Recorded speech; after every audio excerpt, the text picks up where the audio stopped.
Naomi's place, East Franklin Street, Richmond, Virginia. His first realization, proving he'd returned to the land of the living, became painfully clear when Mulder was met with a throbbing pain behind his eyes, so straight away decided to keep them closed. Attempting to relieve the pressure by rubbing his head with his hands was immediately thwarted when he discovered he wasn't able to reach that far. Then he heard a small metallic clinking of metal hitting against metal, and just from the sound became aware that he was in a pair of handcuffs. As a slight panic began to set in, he allowed his eyes to flutter open and realized he was lying curled up on a wooden floor. His suspicions were confirmed when he saw just above his head the object of incarceration was wrapped around a radiator pipe, chaining him to it. The room was dark, but as his vision started to become a little less hazy, he thought he was looking at the legs of a table. Raising his head slowly as it was still pounding quite considerably, on closer inspection he could see an office desk, as he noticed a stack of folders towering above him. Then he noticed a rectangular shape was casting an eerie fluorescent light onto the surface, and realized it was a computer monitor. It was against a wall, which you could just make out from its silhouette, revealed a calendar pinned to it, displaying a brash photograph that looked like the skyline of a city, Hong Kong maybe. It also showed it was the month of February. Mulder thought that perhaps he was in the locked room, as he didn't recognize any of his surroundings. Apart from a bathroom and sleeping quarters, it was one place she hadn't revealed to him during the guided tour of a condo. But just who was she? Mulder's mind struggled to remember. The Japanese woman he'd brought home that night.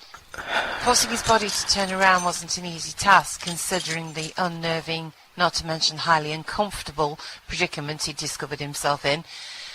It was then he realized she was leaning over him, dressed in a little black silk negligee, but what disturbed him the most was the fact she was wearing a pristine white surgical mask.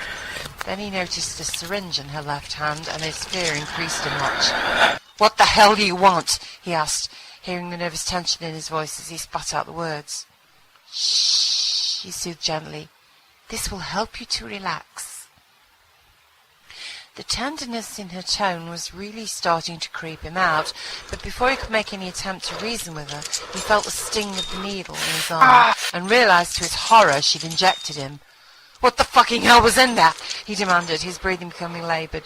For all he knew, she'd just shot him full of cocaine, or even worse, a fast-acting drug that once released into the bloodstream would kill him, like cyanide, for instance.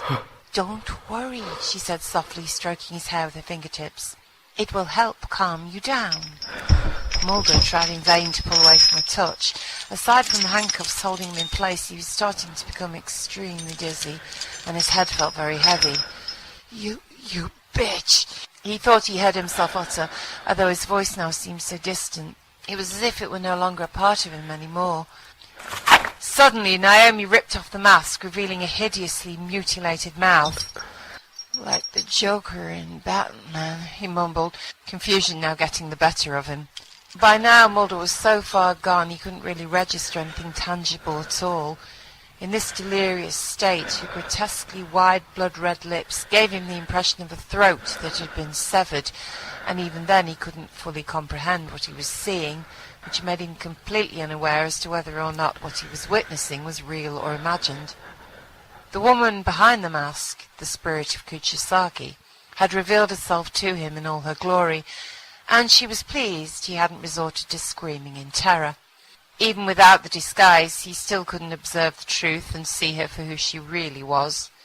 No, Ukiah would see only a vision of the beautiful woman she'd once been that had captured his heart in the first place. Now she knew he was almost ready to submit to her completely, and then her husband could return to her loving embrace once more.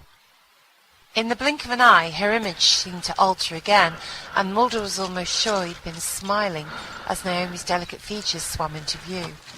In the very next moment he found himself enveloped in an erotic kiss, the taste of which was overpowering, but instead of trying to push her away in disgust, which if he'd been thinking rationally he would have done without a doubt, he discovered he was actually responding, greedily devouring her mouth with an equal intensity.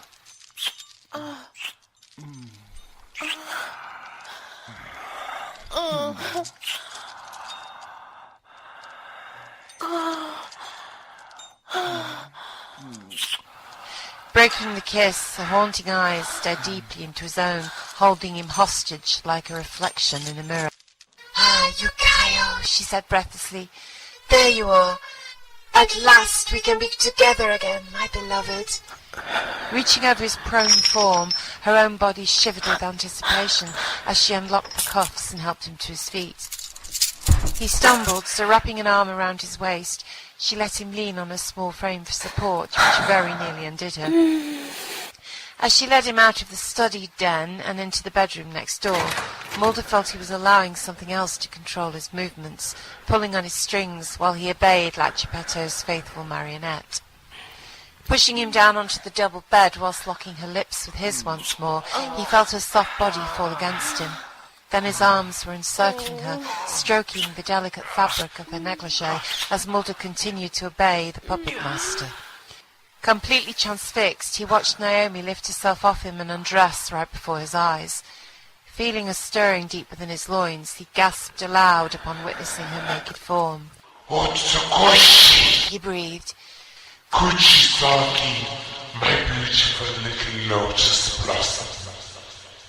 He realized those last words he'd spoken were no longer his own, and also knew there was absolutely nothing he could do about it. The spirit was overjoyed that by delving into his subconscious, she'd managed to regress Mulder back to his past self, to another lifetime that she had shared with him so many centuries ago in Japan. Finally, the transformation was complete, and now he belonged to her. Climbing beside her lover, she slowly began to unbutton his shirt, savouring every enticing moment. He let her remove the garment, then rushed to help, removing the rest of his clothing, and in a heartbeat this task was accomplished. Taking her time, lustful eyes roaming all over his strong, muscular body, she began drinking in his nakedness and the sheer beauty of him. "Yukayo, this is how we were always meant to be," she whispered, her arousal growing stronger with each second that passed. "Koko ni kinasai," Mulder demanded, beckoning her with open arms, now believing he was Yukayo, the samurai warrior who had once been possessed by her to the point of obsession. "Come here, my love, so I can taste your very essence." Kuchisaki obeyed without any hesitation, falling across him, letting her fingers entwine in his hair. He kissed her forcefully, and then gripping her tightly, commanded that she must completely surrender herself to his will. In answer, she struggled to push herself upwards so she could wrap her legs around his body, while he continued devouring her hungrily. Gently coaxing him inside herself, she began to rock in a slow, rhythmic motion, and felt his response when his hips began to buck wildly beneath her. Arching her back, she thrust her small primrose breasts forward, to which he reached up and grabbed them eagerly, continuing to caress her in a rough manner. His fingernails clawed at her, leaving trails of blood on her delicate skin. Then, letting out a shuddering gasp, she cried out his name in sheer ecstasy. "Yukayo!" The heat between them continued to rise, and as the sweat poured from their glistening bodies, their passionate love-making increased in its intensity. "Oh, Kuchisaki!" He yelled, body shuddering violently as he felt his release. "Oh, God!" she cried out, reaching a climax almost at the same time. Collapsing onto him, completely satiated and more than satisfied, she stroked his hair as they lay in each other's arms, breathing heavily. Moments passed by before the spirit of Kuchisaki spoke through her host. "Thank you," she told the woman, whose body she inhabited. What a stroke of luck to discover Naomi had fallen for one of the reincarnations of her husband without her help, and therefore how easily it would have been to manipulate her. During their frenzied love-making, she had seen only Yukayo's beautiful physique, but now gazing at Mulder, she could see why it wouldn't be so difficult to have a physical attraction for him. The man was very handsome, and right at this moment looked so angelic as he slept peacefully beside her.